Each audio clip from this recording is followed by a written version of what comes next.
मार्गशीर्ष महालक्ष्मी व्रत कथा, नियम और पूजा विधि। यह व्रत पूजा करने से माता महालक्ष्मी प्रसन्न होती हैं तथा सुख शांति एवं धन संपत्ति प्रदान होती है। यह व्रत करने वाली स्त्री और पुरुष दोनों मन से स्वस्थ एवं आनंदमय होने चाहिए। इस व्रत को किसी भी महीने के प्रथम गुरुवार बृहस्पतिवार से शुरू कर सकते हैं। पुरुषों को भी इस व्रत की कथा पढ़नी चाहिए। शेष गुरुवार के दिन 8 सुहागनों या कुंवारी कन्याओं को आमंत्रित कर उन्हें सम्म के साथ पीढ़ा या आसन पर बिठाकर श्री महालक्ष्मी का रूप समझकर हल्दी कुमकुम लगाएं। पूजा की समाप्ति पर फल प्रसाद वितरण करें और इस कथा की एक प्रति उन्हें देकर नमस्कार करें। केवल नारी ही नहीं अपितु पुरुष भी यह पूजा कर सकते हैं। वे सुहागन या कुमारिका को आमंत्रित कर उन्हें हाथ में हल्दी कुमकुम प्रदान करें तथा व्रत कथा की एक प्रति उन्हें देकर प्रणाम करें। जिस दिन व्रत हो उपवास करें, दूध फलाहार करें, खाली पेट न रहें।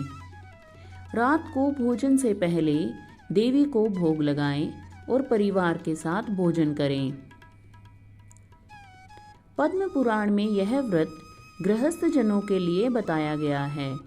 इस पूजा को पति पत्नी मिलकर कर सकते हैं।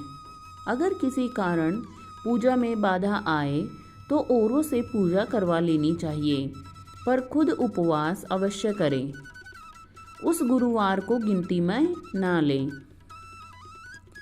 अगर किसी दूसरी पूजा का उपवास गुरुवार को आए तो भी यह पूजा की जा सकती है। दिन रात में भी पूजा की जा सकती है। दिन में उपवास करें तथा रात में पूजा के बाद भोजन कर लें। इस व्रत कथा को सुनने के लिए अपने आस पड़ोस के लोगों को, रिश्तेदारों को तथा घर के लोगों को बुलाएं। व्रत कथा को पढ़ते समय शांति और एकाग्रता बरतें। अगहन मार्गशीर्ष के पहले गुरुवार को व्रत शुरू करें तथा अंतिम गुरुवार को उसका समापन करें। अगर माह में 5 गुरुवार आए तो 5 गुरुवार को उस दिन अमावस्या या पूर्णिमा हो तो भी पूजा करें। मार्गशीर्ष महालक्ष्मी कथा। एक श्री महालक्ष्मी की व्रत कथा गुरुवार की कथा। आइए भक्तजनों ध्यान से सुने कि श्री महालक्ष्मी की व्रत कथा गुरुवार की व्रत कथा। इसे श्रावण और पठन करने से दुख दारिद्र्य दूर हो जाते हैं। श्री महालक्ष्मी माता की कृपा से सुख संपत्ति ऐश्वर्य प्राप्त होता है और मन की इच्छा पूरी होती है। श्री महालक्ष्मी माता के अनेक रूप तथा नाम हैं। भूतल में वे छाया, शक्ति, तृष्णा, शांति, जाति, लज्जा, श्रद्धा, कांति, वृत्ति, स्मृति, दया, तुष्टि, माता, अधिष्ठात्री एवं लक्ष्मी के रूप में स्थित है। उन्हें प्रणाम करें। कैलाश पर्वत पर पार्वती, क्षीर सागर में सिंधु कन्या, स्वर्गलोक में महालक्ष्मी, भूलोक में लक्ष्मी, ब्रह्मलोक में सावित्री, ग्वालों में राधिका, वृंदावन में राजेश्वरी, चंदन वन में चंद्रा, चंपक वन में गिरिजा, पद्मा वन में पद्मा, मल्टीव में मालती, कुंदन वन में कुंदती, केतकी वन में सुशीला, कदम्बन वन में कदम्बन माला, राजप्रसाद में राजलक्ष्मी और घर घर में गृहलक्ष्मी इन विभिन्न नामों से पहचानी जाती है। वृद्ध ब्राह्मण का रूप धारित माता लक्ष्मी ने कहा, बालिके, मेरा नाम कमला है। मेरे पति का नाम भुवनेश है। हम द्वारिका में रहते हैं। तुम्हारी रानी पिछले जन्म में एक वैश्य की पत्नी थी। वह वैश्य गरीब था। दारिद्र्य के कारण हर रोज घर में झगड़े होते थे तथा उसका पति रोज उसे मारता था। इन बातों से तंग आकर वह घर छोड़कर चली गई तथा वन जंगल में खाली पेट भटकने लगी। उसकी इस दुर्दशा पर मुझे दया आई। तब मैंने उसे सुख संपत्ति देने वाला श्री महालक्ष्मी की कथा सुनाई। मेरे कहने पर उसने श्री महालक्ष्मी का व्रत किया। श्री महालक्ष्मी प्रसन्न हुई। उसकी गरीबी दूर हुई। उसका घर संसार दौलत संपत्ति से भर गया। बाद में पति पत्नी दोनों परलोक सिधारे। लक्ष्मी व्रत करने के कारण वे लक्ष्मी लोक में रहे। उन्होंने जितने साल महालक्ष्मी का व्रत किया उतने हजारों साल उन्हें सुख भोग मिला। इस जन्म में उसका जन्म राजघराने में हुआ है, परंतु वह श्री महालक्ष्मी का व्रत करना भूल गई है। उसे यह याद दिलाने आई हूँ। बुढ़िया की बातें सुनकर दासी ने उन्हें प्रणाम किया तथा श्री महालक्ष्मी का व्रत किस तरह किया जाए इस बारे में पूछा।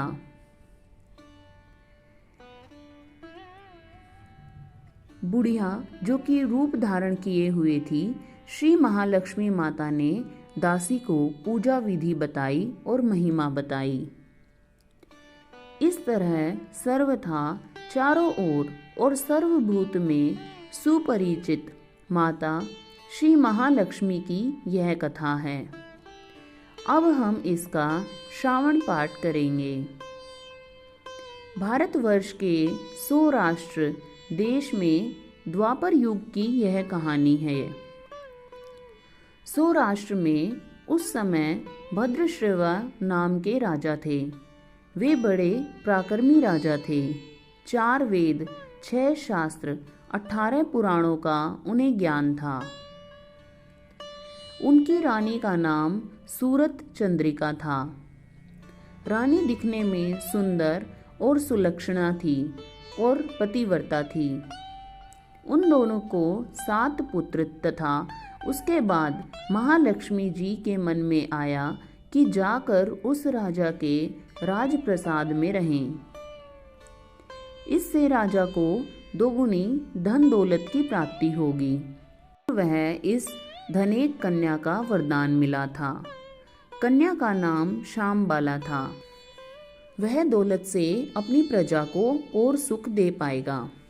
गरीब के घर अगर रहें और उसे धन दौलत प्राप्त हो तो वह स्वार्थी की तरह केवल अपने ऊपर ही खर्च करेगा।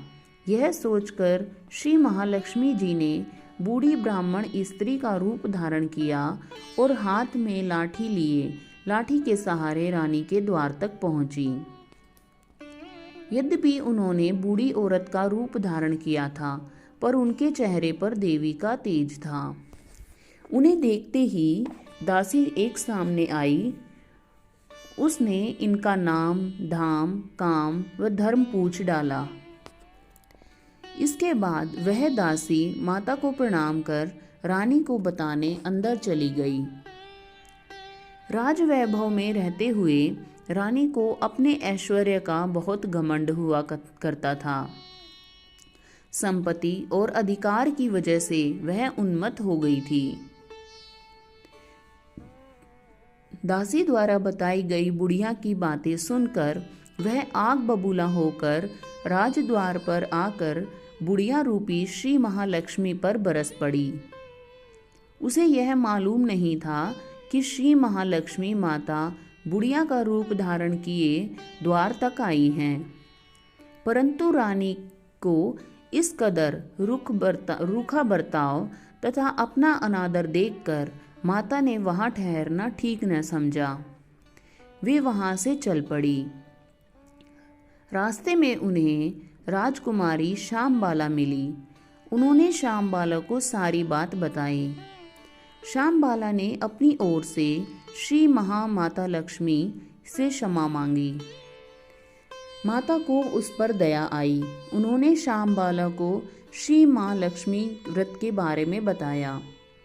उस दिन अगहन मार्गशीर्ष माह का पहला गुरुवार था। श्यामबाला ने परम श्रद्धा से श्री महालक्ष्मी का व्रत रखा। फलस्वरूप राजा सिद्धेश्वर के सुपुत्र मालाधार से उसका विवाह हुआ। वह धन, दौलत, ऐश्वर्य, वैभव से मालामाल हो गई। पति के साथ ससुराल में आनंद से दिन बिताने लगी। इधर श्री महालक्ष्मी का रानी पर प्रकोप हुआ और राजा भद्रश्रवा का राज्य एवं राज कारोबार नष्ट हो गया। यहाँ तक कि खाने के लाले पड़ गए।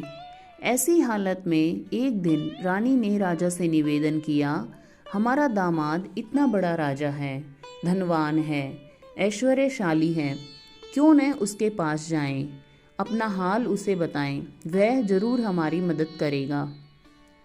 इस बात पर राजा भद्रश्रेवा दामाद के पास रवाना हुए। राज्य में पहुंचकर एक तालाब के किनारे थोड़ी देर विश्राम करने के लिए ठहरे। तालाब से पानी लेने जाते आते दासियों ने उन्हें देखा। उन्होंने विनम्रता से पूछा कि उन्हें यह मालूम हुआ कि वे रानी श्यामबाला के पिता हैं। तो दौड़ते हुए जाकर उन्होंने रानी को सारी बातें बताई। रानी ने दासी के हाथ राज परिधान भेजकर बड़े ठाठ से उनका स्वागत और आदर सत्कार किया, खान पान करवाया। जब वे लौटने लगे तो सोने की मोहरों से भरा घड़ा दिया। राजा भद्रश्रवा जब वापस लौटे तो उन्हें देखकर रानी सूरज चंद्रिका खुश हुई। उन्होंने सोने की मोहरों से भरे घड़े का मुंह खोला, पर हाय भगवान, घड़े में धन के बदले कोयले मिले। यह सब श्री महालक्ष्मी के प्रकोप से हुआ। इस प्रकार दुर्दशा में और भी कई दिन बीत गए। इस बार रानी स्वयं अपनी कन्या के पास गई। वह दिन अगहन माह का अंतिम गुरुवार था। श्यामबाला ने श्री महालक्ष्मी का व्रत किया, पूजा की, अपनी माता से भी व्रत करवाया। इसके बाद रानी अपने घर आई। श्री महालक्ष्मी का व्रत रखने पर उसे फिर से अपना राजपाट, धन दौलत, ऐश्वर्य प्राप्त हुआ। वह फिर से सुख, शांति, आनंदमय जीवन व्यतीत करने लगी। कुछ दिनों बाद राजकन्या श्यामबाला अपने पिता के घर आई। उसे अपने घर देखकर सूरज चंद्रिका को पुरानी बातें याद आई। यही कि श्यामबाला ने अपने पिता को घड़ा भर कोयला दिया था और उसे तो कुछ भी नहीं दिया था। इसी कारण श्यामबाला को पिता के घर आने पर उसका कोई आदर आतिथ्य नहीं हुआ, बल्कि अनादर हुआ। पर उसने इस बात का बुरा नहीं माना। अपने घर लौटते समय उसने पिता के घर से थोड़ा नमक ले लिया। अपने घर लौटने पर उसके पति ने पूछा, अपने मायके से क्या लाई हो? इस पर उसने जवाब दिया, वहाँ का सार लाई हूँ। पति ने पूछा, इसका मतलब क्या हुआ?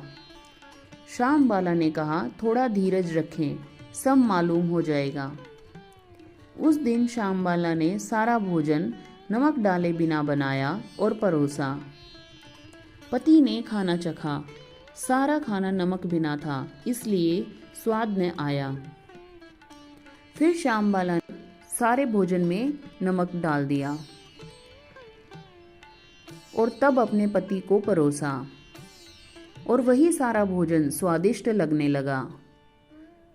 तब श्यामबाला ने पति से कहा कि वह मायके से लाया हुआ सार है। पति को उसकी बात सही लगी। फिर वह दोनों हंसी मजाक करते हुए भोजन करने लगे। कहा गया है कि इस तरह जो कोई श्रद्धा भाव से श्री महालक्ष्मी की पूजा करे उसे माता की कृपा प्राप्त होती है, सुख संपत्ति शांति प्राप्त होती है, सभी मनोकामनाएं पूरी होती हैं। परंतु यह सब प्राप्त होने पर भी माता की पूजा को भूलना नहीं चाहिए। हर गुरुवार का व्रत पाठ अवश्य करना चाहिए।